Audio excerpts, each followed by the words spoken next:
Morning my dear students. Mental health nursing में unit first new unit start कर दी थी। इसमें फर्स्ट यूनिट में देख लेते टर्मिनोलॉजी देखनी थी, टर्म्स डेफिनेशन जो कि साइकेट्रिक में यूज़ की जाती है उनकी डेफिनेशंस फर्स्ट देख लेते हैं। टोटल नेम्स मैंने आपको लिस्ट इसकी लिखवा दी थी, कल वाले नोट्स में दी थी, और आज इनका डेफिनेशन देख लेते हैं। तो फर्स्ट था उसमें माइंड। माइंड क्या है? तो माइंड इसमें देखते हैं। Mind is one of the functions of brain. Mind क्या है? एक function of brain, means brain का एक कार्यात्मक एक जो वर्क है वो माइंड है।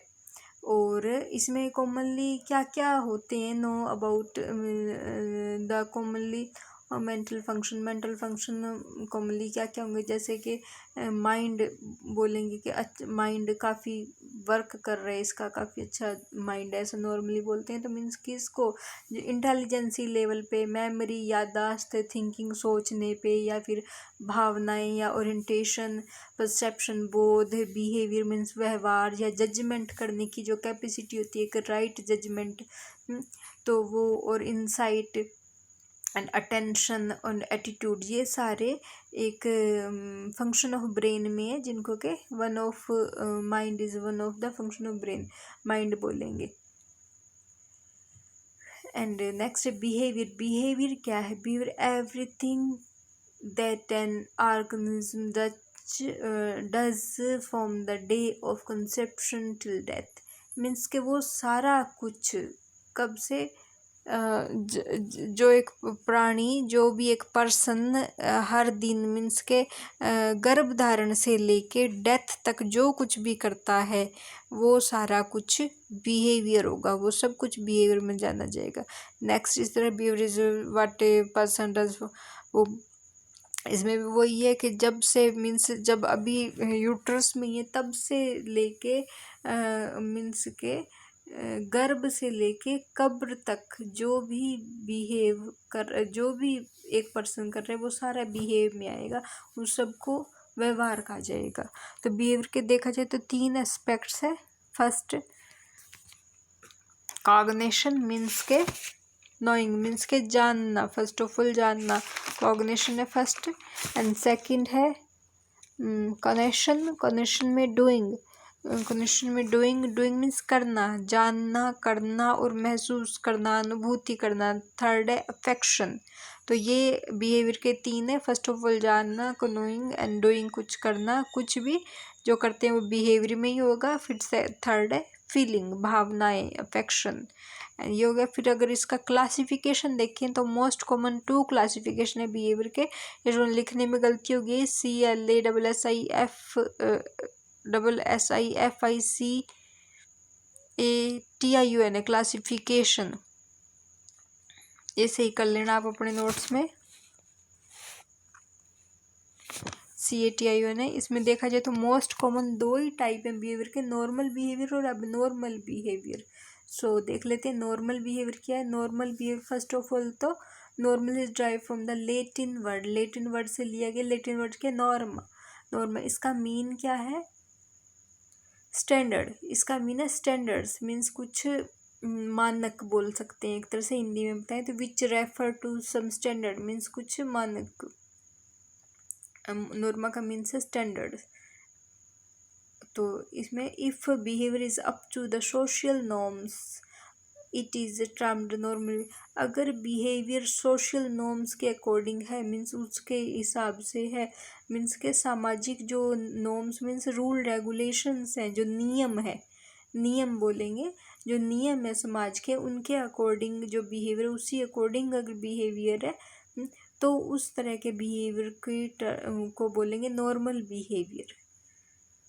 एंड नेक्स्ट है एबनॉर्मल बिहेवियर। एबनॉर्मल बिहेवियर क्या है? इसमें एबनॉर्मल मीन्स डिविएशन और difference from the norms. Norms वही नियम है, नियम से बिल्कुल अलग या फिर उनसे मीन्स हट के, डिविएशन मीन्स उनसे अलग होके, या फिर उनसे डिफरेंस मीन्स उनसे अलग। ये इस तरह का जो कुछ है उसको उसका मीन होता है एबनॉर्मल। मीन्स के जो नियमों को तोड़ रहे हैं या नियमों का पालन नहीं कर रहे हैं या फिर नियमों से हट के अलग चल रहे हैं, तो उस बिहेवियर को बोलेंगे एबनॉर्मल बिहेवियर। इसके लिए टर्म्स यूज़ की जाती हैं, जैसे माल अडप्टिव बिहेवियर, जो इस तरह का बिहेव करता है उसको एंटी सोशल बिहेवियर भी बोलेंगे, एबनॉर्मल बिहेवियर भी बोलेंगे। और वो टर्म्स अगर मेंटल हेल्थ में देखें तो माल अडप्टिव बिहेवियर हो जाएगा, फिर डिसऑर्डर्ड बिहेवियर हो जाएगा, are equal to the term abnormal. ये जो दोनों टर्म बिल्कुल ही एबनॉर्मल बिहेवियर की तरह है, मीन्स जिसको एबनॉर्मल बिहेवियर कहते हैं उसी को ही माल अडप्टिव बिहेवियर कहेंगे या फिर डिसऑर्डर्ड बिहेवियर कहेंगे। ये हो गया एबनॉर्मल बिहेवियर। मीन्स के जो रूल रेगुलेशंस है समाज के, किसी भी सोसाइटी के, उनके अकॉर्डिंग ना होके उनसे अलग चल रही हैं तो उसको एबनॉर्मल बिहेवियर कहा जाएगा।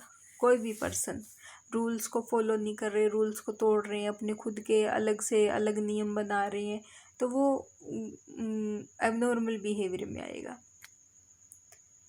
और इसमें अगर देखा है मेंटल हेल्थ में, तो माल अडप्टिव जो बिहेवियर है या फिर जो डिसऑर्डर बिहेवियर है वो एबनॉर्मल बिहेवियर में आएगा। अब नेक्स्ट देख लेते हैं माल अडप्टिव बिहेवियर क्या। माल अडप्टिव बिहेवियर में देख देते हैं, कंटिन्यूस और the abnormal behaviour for long time is referred as maladaptive behaviour. Continuously कोई एबनॉर्मल बिहेवियर लंबे समय से एक जैसा ही जो समाज में एक्सेप्टेबल ही नहीं है, फैमिली में या ग्रुप में, या खुद को भी हार्मफुल हो रहा है वो बिहेवियर, तो इस तरह का बिहेवियर लंबे समय से चल रहा है कंटिन्यू, तो इस तरह के बिहेवियर को इस तरह के बिहेवियर को बोल देंगे माल अडप्टिव बिहेवियर। तो ये होगा माल अडप्टिव बिहेवियर। सेकेंड है next 6 number mental disorder. Mental disorder क्या है? इसमें क्या है, abnormal pattern of behaviour, means behaviour of pattern of behaviour, abnormal pattern of behaviour का जो एबनॉर्मल पैटर्न है, नॉर्मल पैटर्न नहीं, एबनॉर्मल असामान्य जो तौर तरीका है व्यवहार का, वो मेंटल ऑर्डर में आएगा।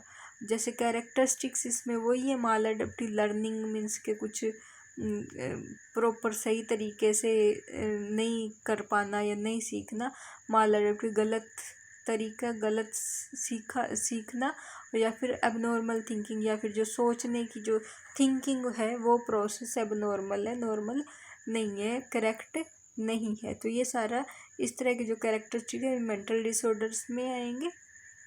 सो स्टूडेंट्स नोटबुक में कर लेना notes complete. Okay, thank you students.